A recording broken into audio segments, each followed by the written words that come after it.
বাড়িতে প্রচন্ড পরিমাণে অশান্তি, ঝগড়া, বুঝতে পারছো না কেউ কিছু করেনি তো?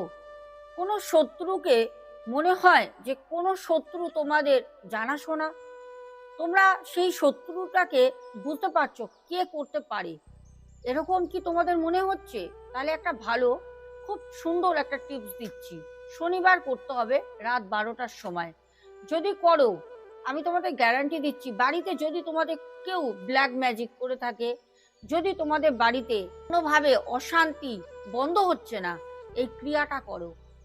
শোনো, তোমাদের কিরকম ভাবে ক্রিয়াটা করতে হবে। একটা সাদা কাগজ নেবে, ঠিক এরকম সাইজের একটা সাদা কাগজ নেবে, তার উপরে সবুজ কালি দিয়ে তোমাদের যে শত্রুকে মনে হয় যে এ আমার ক্ষতি করতে পারে, আমরা তো অনুমান করতে পারি, সেই শত্রুর নামগুলো পরপর লিখবে। সবার প্রথমে যে অসুস্থ বা যে বাড়িতে অশান্তি করছে, প্রথম তার নাম হবে, তারপর শত্রুরের নাম হবে।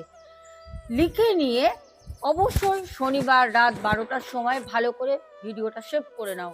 কি করবে, একটা দারচিনি নেবে, লম্বা একটা দারচিনির ডাল নিয়ে কাগজটাকে ফোল্ড করবে, একদম গোল করে নিলে, করে নিয়ে কর্পূরে বসে বসে ওটাকে পোড়াবে। কর্পূরে বসিয়ে পুড়িয়ে ওটাকে নিয়ে গিয়ে শ্মশানে ফেলে আসবে। শ্মশানে গিয়ে ফেলে আসতে হবে পরের দিন। যদি এই ক্রিয়াটা করতে পারো, জীবনের মতো বাড়িতে অশান্তি কমবে আর শত্রু নাশ হবে। এটা করে আমাকে ফিডব্যাক দেবে অশান্তি কমেছে কিনা। আর কোনো শত্রু যদি তোমাদের বাড়িতে ব্ল্যাক ম্যাজিক করে থাকে, যদি কাউকে মূলত ক্ষতি করেছে বুঝতে পারছো, এই ক্রিয়াটা করো, করে এসে আমাকে কমেন্টে জানিয়ে দিও। জয় বড় মায়ের জয়। সবাই খুব ভালো থেকো। এখনের মতো